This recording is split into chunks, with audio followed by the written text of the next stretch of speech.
నమస్కారం గురూజీ. జై వీరబ్రహ్మజీ. నమస్కారం అండి. ఎప్పటి నుంచో మీతో ఇంటర్వ్యూ చేయాలనుకుంటున్నా, చాలా రోజులకి ఈరోజు కుదిరింది. చాలా అదృష్టవంతుడిని. సంతోషం అండి. నాకు చిన్న క్వశ్చన్లు స్వామి. ఆగస్టు 4 ఆదివారం అంటే అమావాస్య. ఆ రోజు చాలా శక్తివంతమైన రోజు అంటున్నారు. ఈ అమావాస్యకి ఆషాఢం కూడా లాస్ట్ రేపటికి.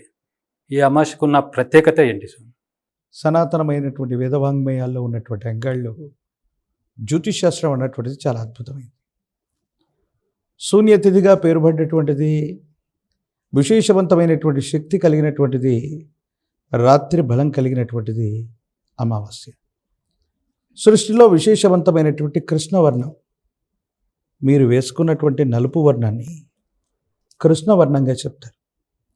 ఈ ప్రత్యేకించి నలుపుకున్నటువంటి శక్తి ఏంటంటే, ప్రపంచంలో ఉన్నటువంటి ఏ శక్తినైనా తీసుకొని నిబిడీకృతం చేసుకోగలిగినటువంటి అద్భుతమైన స్థితి. అన్ని అమావాస్యలకి కూడా ప్రత్యేకమైనటువంటి విధి విధానాలు ఉన్నాయి. ఈ ఆషాఢ మాసంలో వచ్చేటువంటి అమావాస్యలు, ఈ ఆషాఢ మాసం కృష్ణపక్షం శుక్లపక్షంలో అమ్మవారి యొక్క పూజాది క్రతువులు విశేషంగా మనం చేసి ఉంటాం. మన గ్రామాలన్నింటిలో కూడా గ్రామదేవతా స్వరూపాలు ఉంటాయి. ఎల్లమ్మ, పెద్దమ్మ, పూలేరమ్మ, ఇలాంటి విశేషవంతమైనటువంటి అమ్మవార్లకు కూడా బతుకమ్మ లాంటి ఉత్సవాలు అవ్వచ్చు, వాళ్ళకు సంబంధించినటువంటి జాతరలు అవ్వచ్చు, ఆషాఢ మాసంలో చేస్తాం. ఈ మాసం పేరేమిటి? ఆషాఢం. ఈ మాసానికి ఆ పేరు ఎట్లా వచ్చింది? ఎస్, ఒక మాసంలో ఏర్పడేటువంటి పౌర్ణిమ లేదా ఒక నిర్దిష్టమైనటువంటి తిథిని బట్టి ఆ మాసానికి పేరు వస్తుంది. నెలలన్నింటిలో మొట్టమొదటి నెల చైత్రమాసం. చిత్తా నక్షత్రయుక్త పౌర్ణిమ చైత్రమాసం. రెండవది వైశాఖ మాసం. విశాఖ నక్షత్రానికి దగ్గరగా పౌర్ణమి ఏర్పడితేనే అది వైశాఖం. జ్యేష్ఠ మాసం. జ్యేష్ఠ నక్షత్రానికి దగ్గరగా పౌర్ణమి ఏర్పడితేనే అది జ్యేష్ఠం. ఆషాఢం. పూర్వాషాఢ నక్షత్రం మనకున్న పూర్వాషాఢ, ఉత్తరాషాఢ, ఆ నక్షత్రాలకు దగ్గరగా ఉంటేనే ఆషాఢం. శ్రవణ నక్షత్రానికి దగ్గరగా పౌర్ణమి ఏర్పడితే శ్రావణ మాసం. ఇలాగా ప్రతి మాసంలో ఒక తిథి ఏర్పడేటువంటి నిర్దిష్టమైనటువంటి స్థితిని బట్టి ఆ మాసానికి పేరు పెట్టారు. ఒకవేళ శ్రవణ నక్షత్రం రోజు పౌర్ణిమ రాలేదనుకున్నాం, మనం అప్పుడప్పుడు అధిక మాసం అని, అల్పమాసం అని మనం వింటూ ఉంటాం. అంటే 27, 28 రోజులు రవి ఒక చోటు నుండి ఒక చోటుకి ట్రాన్సిట్ చేయడానికి పట్టేటువంటిది. మనకి 27 నక్షత్రాలు ఉన్నాయి. 27, 28 రోజుల్లో ఈ పౌర్ణమి వెళ్ళి ఆ శ్రవణ నక్షత్రానికి దగ్గరగా ఉంటే అది శ్రావణ మాసం. ఒకవేళ 27 రోజుల్లో ఖచ్చితంగా అనుకున్నటువంటి తిథి రావట్లేదు, మళ్ళీ అధిక మాసం కింద లెక్కేస్తే మళ్ళీ 21 రోజులు ఎక్కువ వేస్తారు. అందుకే మనకు తెలుగు నెలల్లో ఎప్పుడు 12 నెలలే కాకుండా 13 నెలలు కూడా వస్తుంటాయి. ఇది పౌర్ణిమ అమావాస్యలకు సంబంధించిన తిథుల వల్ల ఏర్పడింది. మీరన్నటువంటి అమావాస్య ఏ రోజు వచ్చింది? ఆదివారం వచ్చింది. ఎప్పుడు వచ్చింది? అమావాస్యతో కూడినటువంటి ఆదివారం. అది కూడా మీరన్నట్టుగా ఆషాఢ మాసంలో వచ్చింది. విశేషవంతమైనటువంటి స్థితిగతుల్లో వాతావరణంలో జరిగేటువంటి మార్పులు అవ్వచ్చు, ఋతువుల్లో జరిగేటువంటి మార్పులు అవ్వచ్చు, ఈ అమ్మవారికి సంబంధించినటువంటి తీక్షణమైనటువంటి ఈ క్రతువులన్నీ కూడా ఈ ఆషాఢ మాసంలో ఈ అమావాస్య వరకు జరుగుతూ ఉంటాయి. కొన్ని సంప్రదాయ పద్ధతులను బట్టి, అంటే దేశ కాలమాన పరిస్థితుల్లో సంప్రదాయం అంటే పర్టికులర్లీ ఒకే ప్రాంతానికి సంబంధించినటువంటిది అని అర్థం. ఆ లెక్క ప్రకారంగా కాశీ అన్నపూర్ణేశ్వరి స్వరూపమైనటువంటి, మనమందరం కూడా ఆరాధనీయమైనటువంటి దేవతా స్వరూపంగా కొలిచే చౌడేశ్వరి అమ్మవారికి సంబంధించినటువంటి లేదా గ్రామదేవతల్లో విశేషవంతమైన శక్తివంతమైన అమ్మవార్లని పూజించే ప్రత్యేకమైన దినం ఆషాఢ అమావాస్య. పర్టికులర్లీ ఈ అమావాస్యతో కట్టినటువంటి తిథి రోజు వచ్చింది కాబట్టి దేదీప్యమానమైనటువంటి శక్తి ఉంటుంది.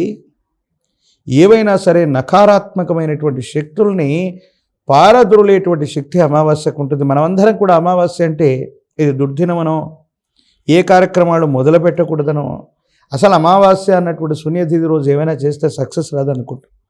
మీరు తమిళనాడు ప్రాంతాన్ని, దక్షిణ భారతదేశంలోని కొన్ని ప్రదేశాలను మీరు చూస్తే వారు అద్భుతమైనటువంటి ఏ వాణిజ్యపరమైనటువంటి అంశాలు అవ్వచ్చు, విశేషవంతమైనటువంటి స్థితిగతులను అవ్వచ్చు, వాళ్ళు తప్పనిసరిగా అమావాస్య పూటే వాళ్ళు ఇది చేస్తారు.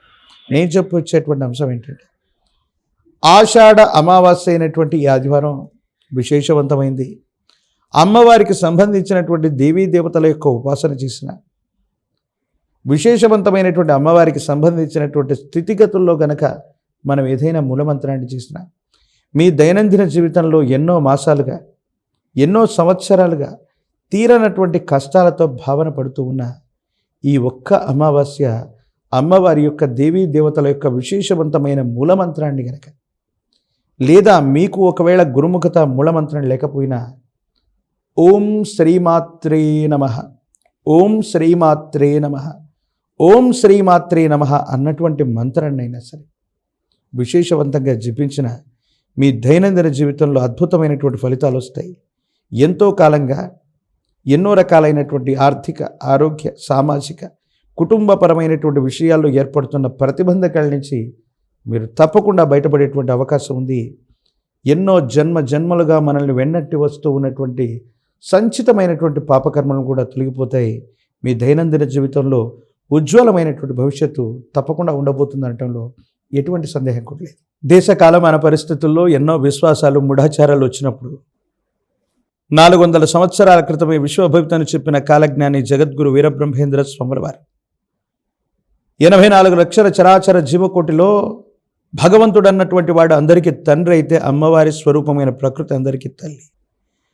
అమ్మవార్లకు మూగ జంతువులను బలిస్తూ ఉన్నటువంటి సందర్భంలో స్వామివారు వెళ్ళి 84 లక్షల చరాచర జీవకోటిలో అందరికీ తల్లి అయినప్పుడు అమ్మ బలి కోరదని పోలేరమ్మను పిలిస్తే నిప్పు తీసుకొని వచ్చింది. అటువంటి గురుదేవుల యొక్క విశేషవంతమైనటువంటి సాంప్రదాయంలో మేము చెప్తున్నాం, కొడుకులు ఉన్నవాళ్ళు కానీ, కూతుర్లు ఉన్నవాళ్ళు కానీ, అసలు సంతానమే లేని వాళ్ళు కానీ ప్రత్యేకమైనటువంటి పూజాది క్రతువులు చేయమని ఈ చెబుతున్నటువంటి వ్యక్తులు చెబుతున్నటువంటి మాటలకి ప్రామాణికమైనటువంటి గ్రంథం పేరేమిటో మీరు అడగండి. సనాతనమైనటువంటి ధర్మంలో మీకు ఏదైనా సరే ఒక సంశయం వస్తే, సందేహం వస్తే, ఈ శుభకార్యం చేయవచ్చా, లేకపోతే ఇలా చేయవచ్చా, ఈ పూజ చేయవచ్చా అని మీకు ఎప్పుడైనా సందేహం వస్తే నిర్ణయ సింధు, ధర్మ సింధు ఇలాంటి కొన్ని విశేషవంతమైనటువంటి గ్రంథాలను అనుసరించి చూస్తే మన మహర్షులు, పెద్దలు, పూర్వీకులు వాటికి సంబంధించి విపులంగా రాశారు. అంతేకాని చాలామంది వ్యక్తులు మూఢాచారాల యొక్క నెపం చేత మీకు ఒక కుమారుడు ఉంటేనో, 2 కుమారులు ఉంటేనో, అసలు కుమారుడు ఇంకా గర్భంలోనే ఉంటేనో మీరేదో పూజాది క్రతువు చేయాలని చెప్పగలిగిన స్థితిగతి ఏ శాస్త్రంలో చెప్పబడలేదు. ఒకవేళ వారు ఆ శాస్త్ర ప్రమాణాన్ని చెబితే అప్పుడు నేను కూడా ఆలోచిస్తాను.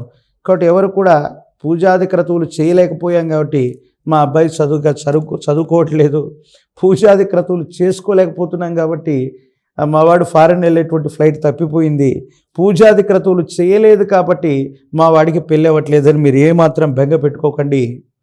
400 సంవత్సరాల క్రితమే విశ్వభవితను చెప్పిన కాలజ్ఞాని జగద్గురు వీరబ్రహ్మేంద్ర స్వాముల వారి యొక్క విశేషవంతమైనటువంటి స్థితిగతుల్లో, వారి అడుగుజాడల్లో శిష్య పరివారంగా మేము నడుస్తూ ఉంటాం.